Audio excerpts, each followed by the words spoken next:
বিশ্বকাপ খেলবার আগে জিম্বাবুর সাথে ওয়ার্ম আপ করে গেছে। এই কথা আগে যেতে শুনবো, যেতে এটা খেয়াল করবো, হাতে তো ডর আগে দিব।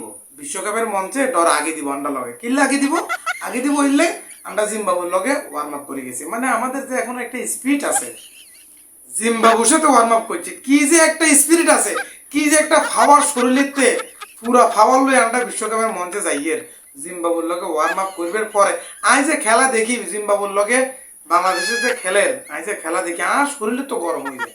হ্যাঁ, মানে কি একটা খেলা খেলতেছি আমরা।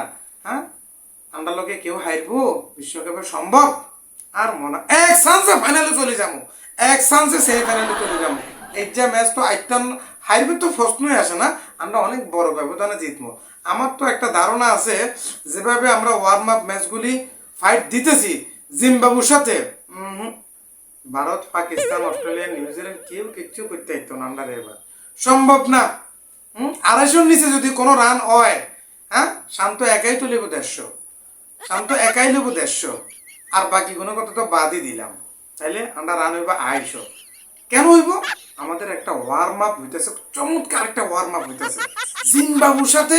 আমরা একটা কঠিন একটা ওয়ার্ম আপ হইতেছে, এই জন্য বিশ্বকাপের মঞ্চে আমাদের খেলা হইব, ফাটাফাটি খেলা হইব। মানে এবার আমরা বিশ্বাস করি, মনের পানি থেকে বিশ্বাস করি যে বিশ্বকাপের মঞ্চে এবার আমরা একটা মানে ঘটনা ঘটাই ফেলবো। দুর্ঘটনা না, ঘটনা ঘটে যাইব, বিশাল একটা ঘটনা ঘটে যাইব, চমৎকার একটা কিছু দেখার অপেক্ষা করতেছি। ঠিক আছে, এখন কত হয়েছে এই জায়গাটায় এইরকম করি প্রত্যেকটা বিশ্বকাপের আগে। এবার যেমন জিম্বাবুর সাথে আমরা ওয়ার্ম আপ করতেছি, দেখা গেছে ওয়ানডে বিশ্বকাপের আগে আমরা নামিবিয়া বা কি ভুটান, নেপাল এদের সাথে আমরা ওয়ার্ম আপ করবো। কারণ এদের সাথে ওয়ার্ম আপ করলে মানে মানে বিশ্বকাপের বড়সড় মঞ্চে বড়সড় কিছু করার একটা সম্ভাবনা বেশি থাকে। সেমিফাইনাল তো নিশ্চিত, এটা কেউ ঠেকাইতে হাইতো না, কোনোভাবে ঠেকাইতে হাইতো না। সেমিফাইনাল, ফাইনালে এখন কারে চিন্তা করিয়ে বুঝিয়েন না। ইন্ডিয়া, অস্ট্রেলিয়া, ইংল্যান্ড এক টিম থাকলেও চলবে, কোনো সমস্যা নাই। জিম্বাবুর সাথে ওয়ার্ম আপ করে যাইয়ে তো যেতে আইব হাতের বেলিয়ে এলাম, কোনো কথা নাই। হ্যাঁ, যে খেলা দেখি এর ঘরের মাটিতে 143 রানে টার্গেট দেয়, 130 রান টার্গেট দেয়, 159 রান টার্গেট দেয়, সম্ভব না। বিশ্বকাপ এবার বেলিয়ে এলাম, বেগুনের বেলিয়ে এলাম। আইস তোরা আইস, কোনে আইবি? হ্যাঁ, England, India, Australia, south Africa, New Zealand, time নেই, এবার কোনো টাইম নেই। হ্যাঁ হ্যাঁ, একটা মাত্র সুযোগ আছে, তোরা যদি আমাদের মতো জিম্বাবুর সাথে তোরা প্র্যাকটিস করে আসতে পারোস, জিম্বাবুর সাথে ওয়ার্ম আপ করে আসতে পারোস, নেপালের সাথে ওয়ার্ম আপ করে আসতে পারোস, তাহলে তোদের সাথে আমাদের সাথে ফাইট দিতে পারবি। এছাড়া আমাদের সাথে তোরা হাইট দিবি, কারণ আমরা জিম্বাবুর সাথে ওয়ার্ম আপ করে বিশ্বকাপের মঞ্চে যাইতেছি।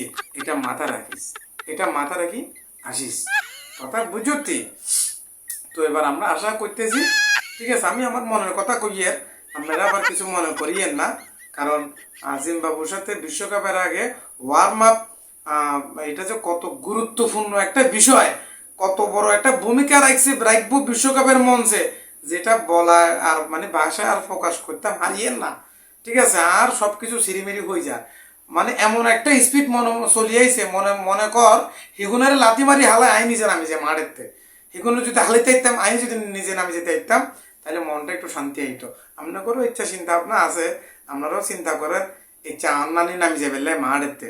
ঠিক আছে, যাই হোক, আমরাও দেখি, আশা করতেছি। আর কোনোদিন নিরাশ হইতাম না, নিরাশ জীবনও হইতাম না। ঠিক আছে, কারণ জিম্বাবুর সাথে ওয়ার্ম আপ করি আমরা বিশ্বকাপের মঞ্চে যাইয়ে, ও চিন্তা করতে তো ইচ্ছা লাগে, কি ফাইন লাগে, শরীরে রক্ত চলিয়ে গিয়ে। আশা করি খুব ভালো একটা আমরা বিশ্বকাপ খেলা সামু এবার। আমরা বাংলাদেশ তো এবার শিওর ভালো কিছু করবো, আমারও আশা থাকে। আল্লাহ হাফেজ।